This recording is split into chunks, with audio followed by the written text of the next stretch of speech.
What's up, guys?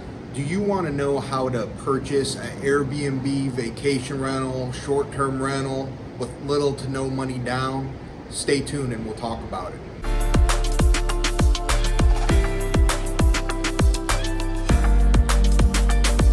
What's up, guys? Eric Lighton, Emerald Coast Abode, real estate agent from Destin to Panama City Beach with Real Broker, also part-time gopher at What's Up Beach Vacation Rentals. So today we are going to talk about purchasing an Airbnb rental investment with little to no money down. I've had a great time talking to some investors through YouTube, so if you like what I'm putting out, please hit that like button and subscribe to my channel. As I mentioned, we're trying to come out with more content in between helping clients find their property on the beach here in the beautiful Florida Panhandle.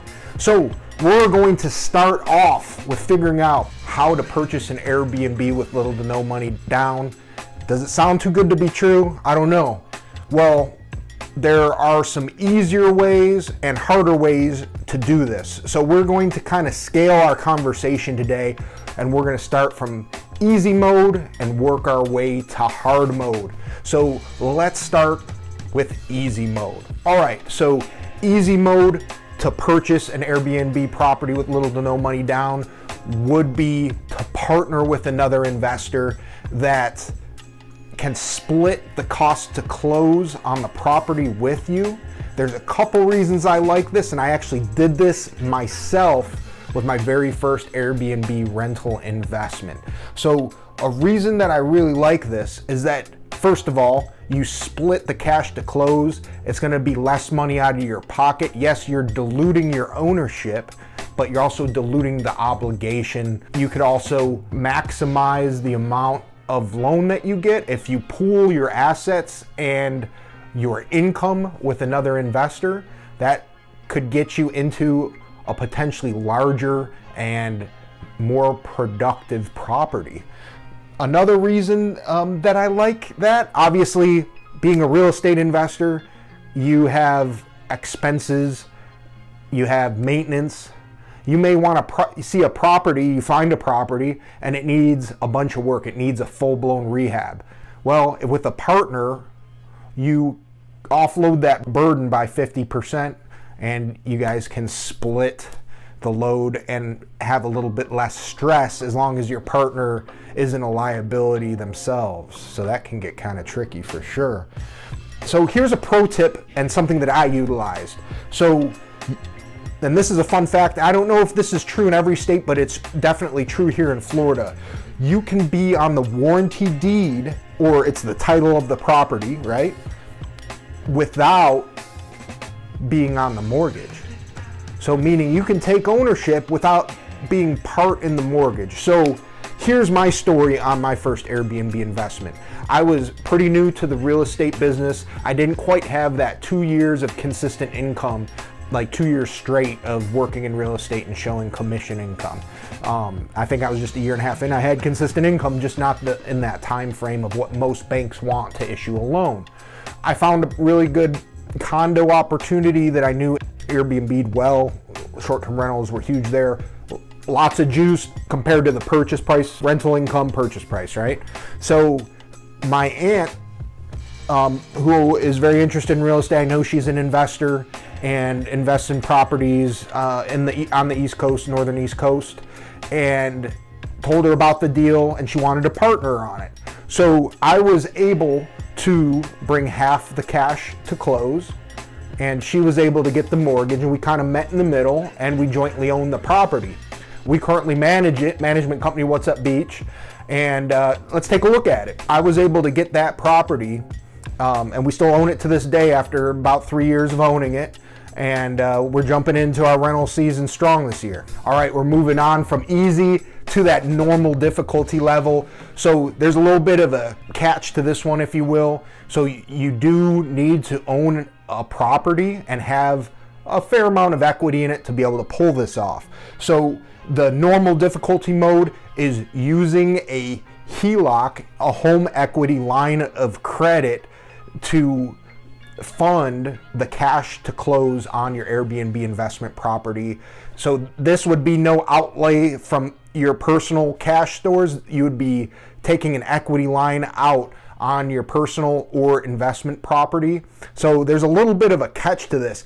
The HELOC process is actually easy mode all the way. So if you have the property and you know you have the equity and you have pretty good credit, it's going to be a pretty easy process. It's a quick time frame to close. Some banks require about 30 days, but you can get them done quicker depending on who your bank is.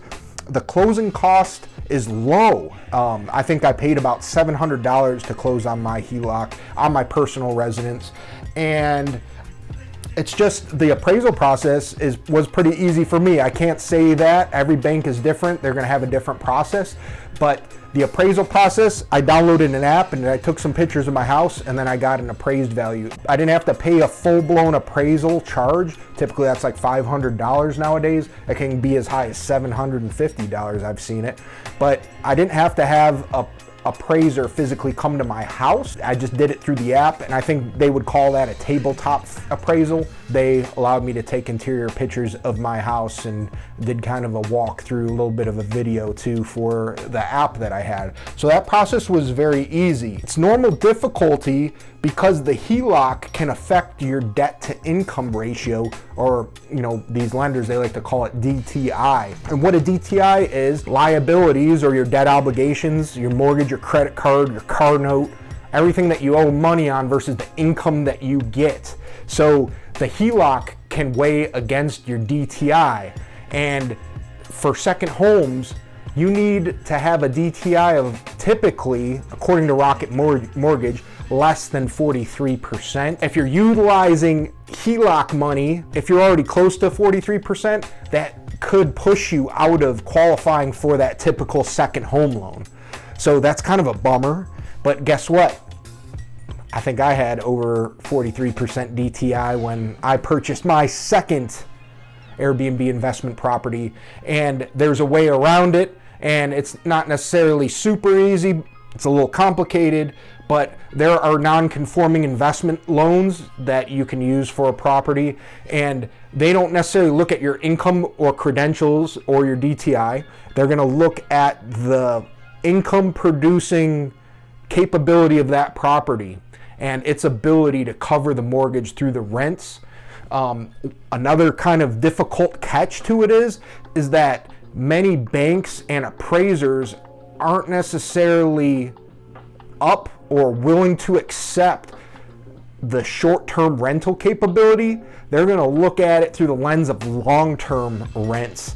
And we know that the reason we're even talking, the whole reason I'm on this video is because Airbnb and short-term rentals most often and are going to outperform the long-term rental. So it's kind of a bummer that they don't really acknowledge that yet, but I personally was able to use what's called a DSCR loan, and it's a non-conforming loan, meaning it's not backed up by a government entity.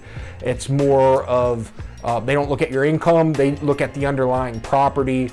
It typically carries a higher interest rate, and you have to put a fair amount of money down, but the DTI is not included in the equation, so you can kind of skirt some of the negatives with it. Why don't we check out Good Vibes? I took the property from looking like this, with very fluorescent, kind of the old school Floridian vibes, to a more cooler, laid back Gulf Coast vibe, and we're enjoying running this on Airbnb, VRBO, and our private website here, whatsupbeachrentals.com.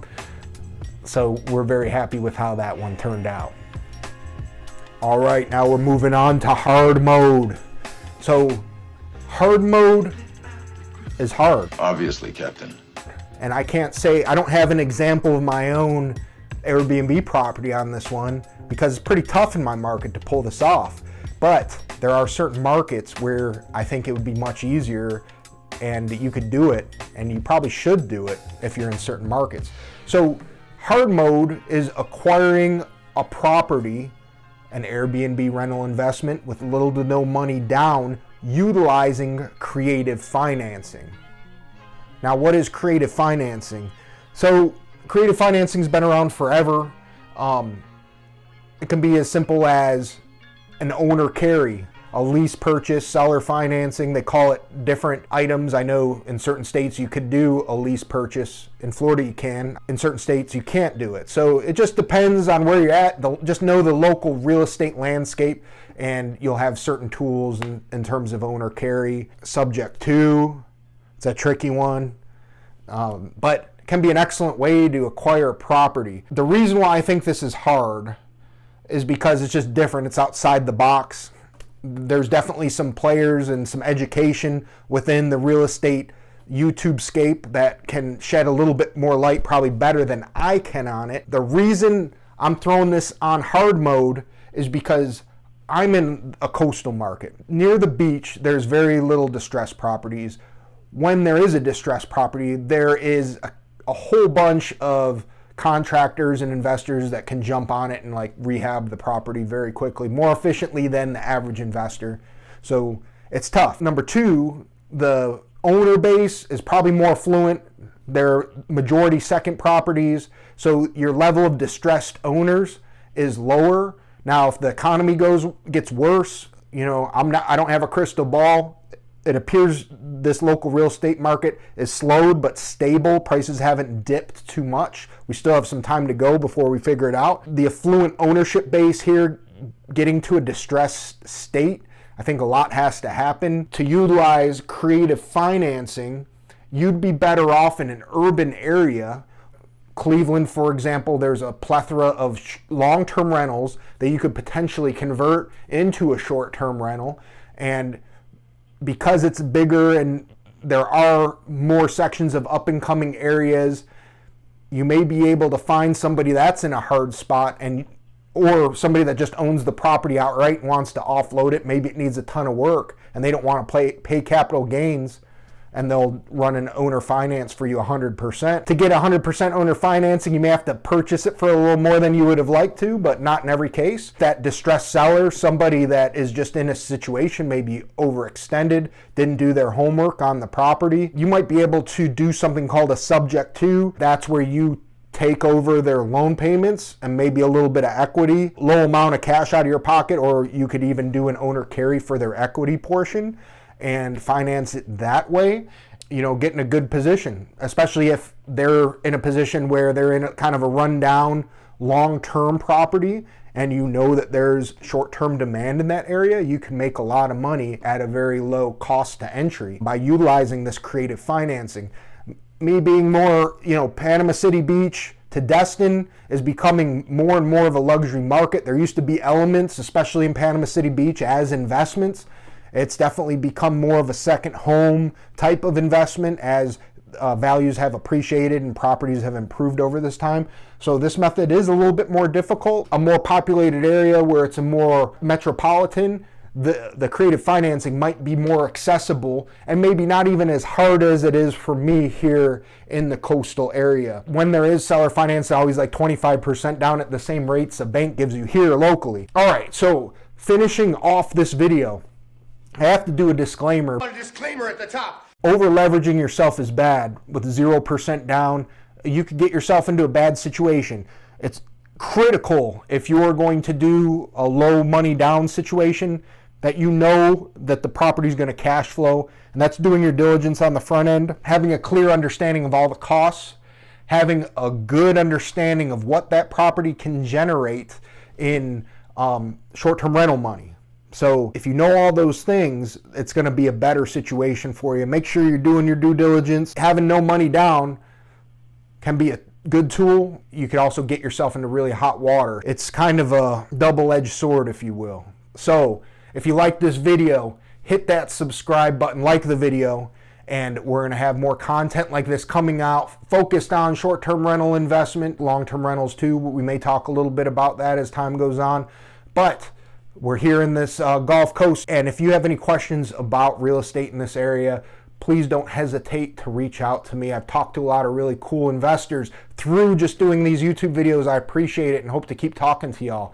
And my contact information is in the description below. Do not hesitate to reach out, text, call, email, carrier pigeon. Hit me up. Let's talk. All right, Eric Light and Emerald Coast Abode out.